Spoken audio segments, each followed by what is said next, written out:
Good morning. It's Tuesday morning, and this morning we're going to read Luke 8, no, Luke 9, 18 through 22. It happened that as Jesus was praying alone, the disciples were with him. He asked him, "Who do the crowds say that I am?" They answered, "John the Baptist, but others say Elijah, and others that one of the prophets of old has risen." He said to them, "Who do you say that I am?" And Peter answered, "The Christ of God." He strictly charged them and commanded them to tell no one this, saying, "The Son of Man must suffer many things and be rejected by the elders and chief priests and scribes and be killed, and on the third day be raised."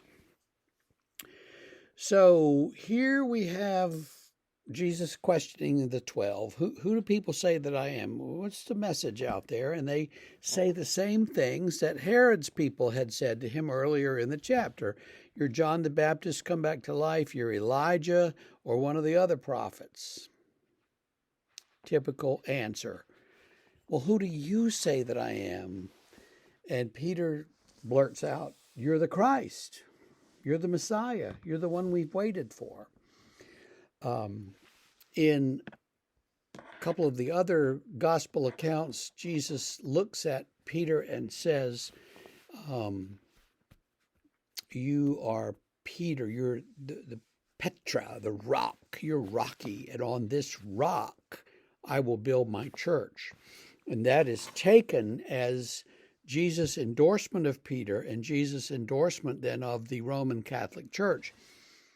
Because Peter later in life goes to Rome, and where he's honored, of course, as one of the original 12 and one of the leaders of the 12. And so because of that honor, he's counted as the first pope. They didn't have popes and all of that elected, the way they do now back then. But, when Peter died, someone else became the leader in Rome, and then another one and another one. And eventually the Bishop of Rome became somebody important because it was Rome where the empire was headquartered.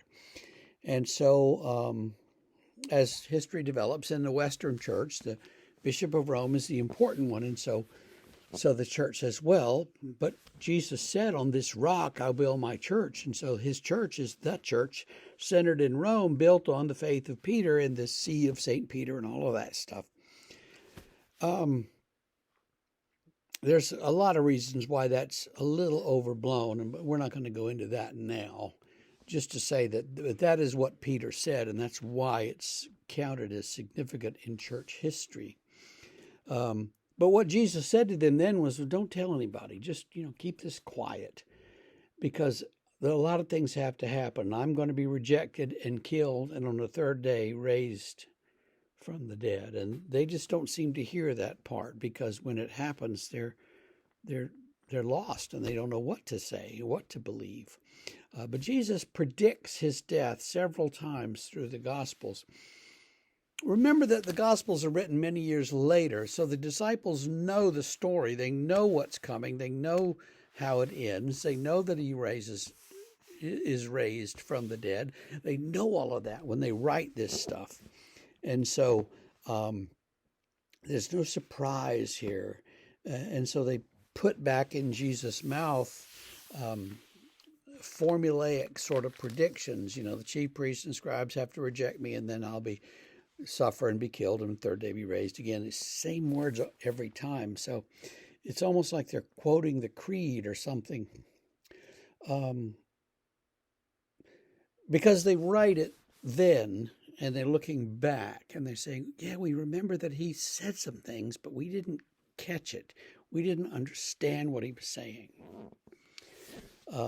Jesus is like that. People don't understand what he's saying sometimes. Didn't understand what he said back then. People sometimes don't understand what he says today. But he has to be killed and on the third day raised for the life of the world, so that he can give us life. And that's That's a great mystery, but that's what he does.